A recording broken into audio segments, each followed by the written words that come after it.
toi m'en dire plus.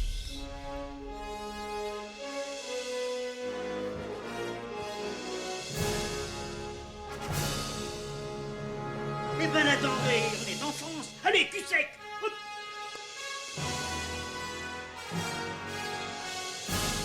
Personne ne peut le croire et pourtant c'est vrai. Ils existent, ils sont là, Tarnatata.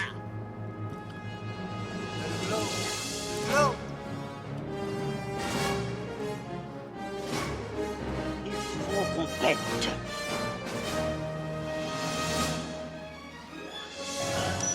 Voyons, circuit branché, correcteur temporel temporisé.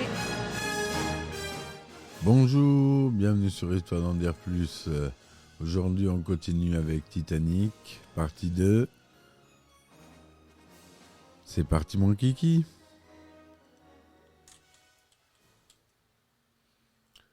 Donc, Titanic, réalisé par notre cher James Cameron. On va parler du tournage, maintenant. Un tournage qui est difficile. Il y a des dépassements budgétaires, d'une logistique et d'une ampleur démesurée. Le tournage de Titanic fut particulièrement éprouvant pour Cameron et son équipe. Le perfectionnisme légendaire du cinéaste, qui tourne beaucoup de prises, ne fait qu'accroître les tensions et l'exaspération de certains. Le soir du 8 août 1996, après des prises de vue sur le Keldysh, un membre de l'équipe empoisonna un repas de cantine mettant de la phénicidine dans la soupe de palourde. 56 personnes, dont Cameron, durent être transportées à l'hôpital et mis en quarantaine. Malgré une enquête, le responsable de l'empoisonnement, probablement un figurant, ne fut jamais identifié ni condamné. Excédé par l'exigence de Cameron, le coordonnateur de cascade Simon Crane l'insulta en public et l'équipe des cascadeurs quitta le plateau. L'incident ne fut résolu que lorsque Crane accepta de faire ses excuses à Cameron. Sans prendre en compte l'inflation du dollar, Titanic fut à sa sortie le film le plus cher jamais produit, avec un budget équivalent à 200 millions de dollars d'aujourd'hui. Le budget initial était de 110 millions de dollars, un montant que Cameron lui-même jugeait a posteriori très optimiste, étant donné la complexité du film. Pour minimiser les risques, la Fox partagea les droits de distribution de Titanic avec la Paramount pour 65 millions de dollars, fait exceptionnel à Hollywood. La Fox se chargea ainsi de l'exploitation à l'international, tandis que Paramount distribua le film aux États-Unis. Pour ne rien arranger, la Fox avait d'abord fixé la date de sortie pour juillet 1997, un délai impossible à tenir. Les dépassements de budget finirent par inquiéter les responsables, qui se firent plus présents sur le plateau. Cameron, qui avait déjà renoncé à la moitié de son cachet pour obtenir le feu vert du studio, cédia l'autre moitié et assuma sa responsabilité. En réaction des rumeurs sur le tournage et des dépassements de budget, la presse cinéma débuta une campagne de dénigrement du film. Cameron est suspecté à tort d'être peu regardant sur la sécurité de son équipe. Titanic est considéré comme l'exemple même du film à gros budget irresponsable et les journalistes le prédisent un bid commercial qui ruinera la Fox. Certains cadres du studio démissionnent en prévision d'un échec et on suggère même de faire du film une mini-série. Lorsque la post-production causa de nouveaux dépassements, Cameron propose au studio de renoncer à ses royalties. Approuver une telle décision serait revenu à ce qu'il ne toucha pas un centime pour 3 ans de travail. Mais Bill Mechanic, chef exécutif de la Fox, soutient le réalisateur et refuse l'offre. Cameron put ainsi toucher un pourcentage des recettes et bénéficier du succès monumental du film. Pour accorder à Cameron les délais nécessaires de finition, la Fox repoussa la date de sortie américaine à décembre 1997, période inhabituelle pour les films au budget aussi élevé. On va passer à ma partie préférée, les effets spéciaux. Pour réaliser les effets spéciaux de son film, James Cameron a demandé les services d'une société qu'il a lui-même créée en 1993, Digital Domain, dont on a déjà parlé. Les effets spéciaux ont été supervisés par Robert Legato, une star du métier. Leur rôle a notamment consisté à donner vie au navire lors de la traversée, puis du naufrage dans les plans d'ensemble. En effet, il était impossible de filmer le décor à taille réelle en mouvement. Le studio a donc été chargé de placer plusieurs acteurs numériques, dont les personnages principaux, sur la maquette au 1/20. C'est notamment le cas dans le plan où Jack et Fabrizio sont sur la proue du navire tandis que la caméra survole le navire, plan auquel les producteurs du film ont donné le surnom de plan à $1 million. Pour ceci, Cameron a demandé d'imaginer qu'il réalisait une publicité pour la White Star Line, le navire voguant au large de la Californie. Des acteurs ont été tournés sur fond noir avec des costumes noirs avec des boules, du motion capture, puis des informaticiens ont reconstitué une doublure virtuelle. Et dans ce but, Legato a même fait reproduire le visage de ses enfants parmi les nombreux visages créés pour le film. Petite anecdote. Durant le naufrage, Digital Domain a eu également recours à de nombreuses doublures visuelles, notamment pour les chutes de passagers lorsque la partie arrière du bateau s'élève au-dessus des eaux. Il s'agit à l'origine d'une chute de 13 mètres, mais les effets spéciaux en ont fait une chute de plus de 60 mètres et plus. De même, lorsque les héros s'embrassent avant le plongeon final du navire, ils se trouvent sur un décor d'une quinzaine de mètres au-dessus d'un fond vert. Le reste du navire, les chutes, les remous d'eau et les autres éléments ont été ajoutés par la suite. D'autres éléments, comme la buée ou la vapeur s'échappant de la bouche des passagers, ont été également ajoutés numériquement. Digital Domain est aussi l'auteur de la séquence présentant le naufrage au début du film. Cameron voulait en effet que le naufrage sur sa partie technique soit expliqué dès le début du film, pour pouvoir ensuite se concentrer sur l'action à proprement parler. C'est la séquence vue d'un ordinateur où il ne cherche pas à imiter le photoréalisme. On voit bien que c'est des images synthèse, mais c'est fait d'une façon très réaliste. La façon dont la collision est présentée par Cameron était une supposition de sa part qui était confirmée par des expéditions sur l'épave. Une petite citation de James Cameron. « Tout le monde peut faire de belles images de choses inconnues. Rares sont ceux qui peuvent tendre un miroir au réel. » Pour les costumes, les maquillages, etc., afin de recréer l'ambiance des années 1910, des costumes ont été créés par Deborah Scott, ainsi que de nombreux accessoires, des assiettes au cintre, en passant par de nombreux autres objets. Les nombreux figurants ont tous un costume d'époque, et les personnages principaux ont pour la plupart de nombreuses tenues différentes, comme le voulait la tradition d'époque dans les hautes sphères de la société. Les plus gros efforts de maquillage et d'habillement ont cependant été déployés dans les scènes du naufrage, et surtout après celui-ci. Les passagers morts de froid ont été en effet gelés artificiellement, opération qui a dû être réitérée, le maquillage étant toujours dilué à cause de l'eau. Afin que les acteurs incarnant des passagers de la première classe se comportent comme l'auraient fait ceux de l'époque, un professeur, Lynn Hockney, était chargé de leur enseigner l'étiquette. Il fallait en effet que les femmes apprennent à porter un corset, à se tenir à table, et Hockney a même appris aux acteurs à rire, comme on le faisait à l'époque. En plus d'être le réalisateur du film, James Cameron a également tourné certaines scènes, parfois de façon particulière. Les images du générique d'introduction montrant le navire du port quittant le port de Southampton sous forme d'images d'archives ne sont pas de réelles images d'époque.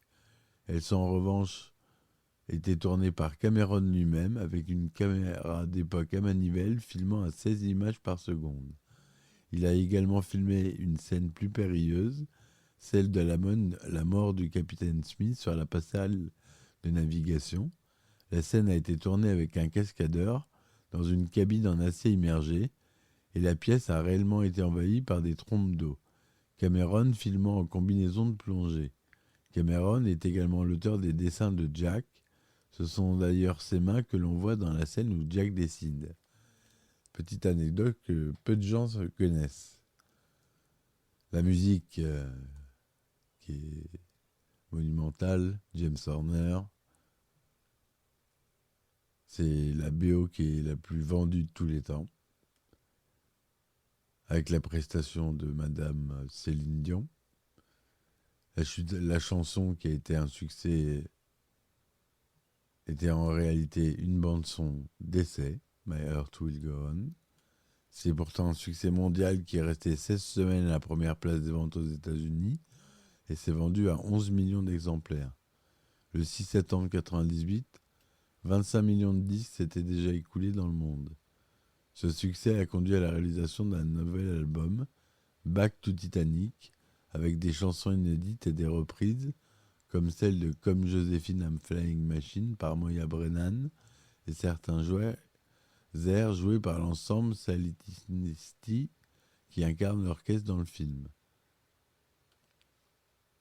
James Cameron ne voulait pas de chansons pour son film, c'est donc secrètement que James Horner a demandé à Céline Dion de participer à des enregistrements dont le résultat final a finalement convaincu le réalisateur pour le générique de fin.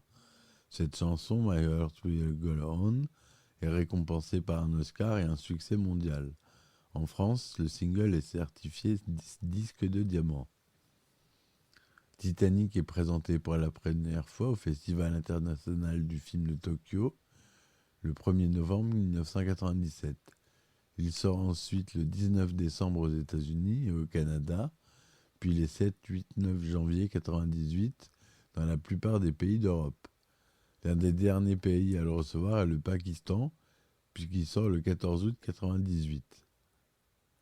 Mileva Dean, dernière survivante du Titanic, est décédée le 31 mai 2009 à l'âge de 97 ans. Lors du naufrage du paquebot, elle était âgée de 2 mois. Elle a été invitée à l'avant-première du film, mais a décliné la proposition, déclarant qu'avoir vu Atlantique latitude 41 avait déjà été trop douloureux. Le film sort en VHS le 1er septembre 1998. Il est ensuite sorti en DVD en 1999, le 31 juillet, avec pour un seul bonus, une bande-annonce. C'est le premier DVD à se vendre à plus d'1 million d'exemplaires. C'était les débuts des DVD. Une nouvelle édition collector à 2 ou 4 DVD est sortie le 7 novembre 2005. Le film est proposé en 2 parties sur 2 DVD, proposant 3 commentaires audio et des documentaires pouvant être visionnés au cours du film. Les 2 DVD supplémentaires contiennent des scènes coupées des documentaires. L'édition à 2 DVD est appelée édition spéciale et celle à 4 disques est édition de luxe. John Lando, le producteur de Titanic, a sous-entendu qu'une sortie au format Blu-ray était possible au printemps 2012 en concomitance avec la sortie au cinéma, cette fois-ci en version 3D dans cette même période. Ce qui est le cas. Titanic a recueilli une recette de 1,8 million 800 millions 45 034 000 dollars dans le monde entier, devenant le premier film à atteindre la barre symbolique du milliard de dollars et établit des records de nombre d'entrées. 128 millions aux États-Unis un an après sa sortie, 21,8 on l'a dit dans le premier épisode en France, 17 au Royaume-Uni.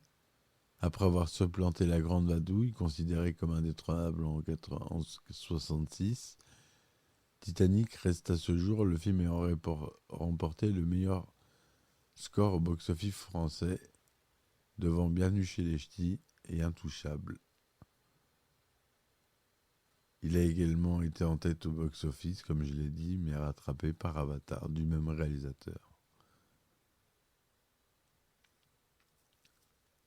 Après sa sortie, Titanic a su satisfaire la critique à de différents degrés. Ainsi, dans Ciné Live, Le journaliste Laurent Veil parle d'un grand film et dit que Cameron s'initie son long métrage le plus ambitieux, véritable plaisir des yeux et du cœur.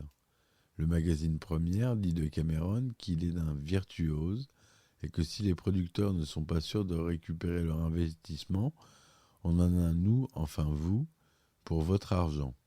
Télérama, plus mitigé, lui donne une note moyenne, considérant cependant que si Cameron simplifie parfois, il ne s'est pas borné à exhiber ses effets spéciaux, il a fait du cinéma. Jean Tullard, dans son guide des films, lui donne 3 étoiles et considère que si le naufrage avait déjà été évoqué dans maints films, celui-ci les surpasse sans discussion. Sur Metacritic, le film relève une moyenne de 75% sur 35 critiques. New York Times conclut pour sa part sa critique en faisant le parallèle entre le film et le paquebot, sujet de leur réputation de grandeur, mais que ce Titanic est trop bon pour couler. Le critique américain Robert Ebert se montre très enthousiaste, considérant que tous les éléments du film sont équilibrés et que les effets spéciaux, loin d'attirer l'attention du spectateur, se contentent de faire leur travail. Il le classe comme le 9e meilleur film de 1997. Certains critiques se sont montrés plus mitigés quant au scénario et au dialogue. Ainsi, Richard Corliss du Times trouve que le film manque d'éléments émotionnels intéressants.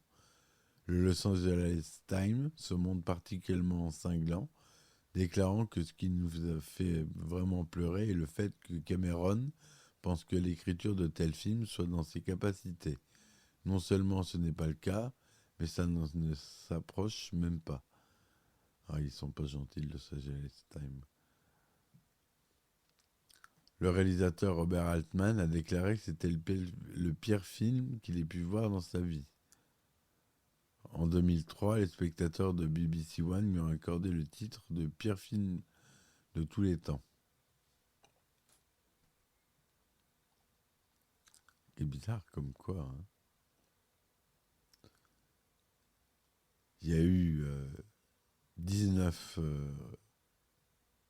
rediffusions du film jusqu'en 2023, aux dernières nouvelles. On en a 19. Voilà, je pense que j'ai tout dit. Ça a donné un regain d'intérêt pour le Titanic. Les gens se sont intéressés un peu plus à cette histoire et c'est pas mal. Ce film, moi, j'avais 16 ans, je crois, je sais plus, en 97, attendez. Non, j'avais 15 ans. C'était en plein émoi. J'étais adolescent, c'était le film qui m'avait marqué. Comme des nombreux Français de mon âge. Et de nombreux gens du monde entier d'ailleurs. De tous âges. Voilà les amis, bon bah écoutez, j'espère que cette fin de chronique vous aura plu. N'hésitez pas à vous abonner, à liker, à laisser des commentaires. Vous pouvez m'aider aussi en me supportant sur Tipeee, Ulule, Patreon aussi, avec des épisodes inédits pour Patreon où je raconte des anecdotes de tournage.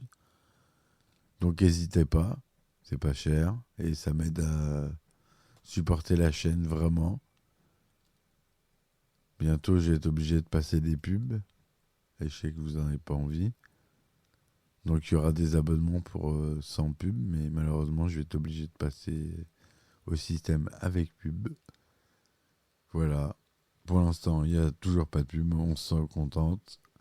Et ça ira bien comme ça. Je vous remercie. Je vous souhaite une bonne soirée. Et à bientôt. Ciao, ciao. Histoire d'en dire plus.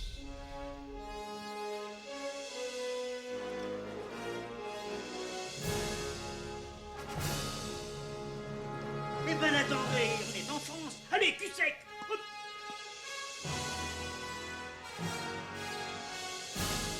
Personne ne peut le croire et pourtant c'est vrai, ils existent, ils sont là, Tarnatata.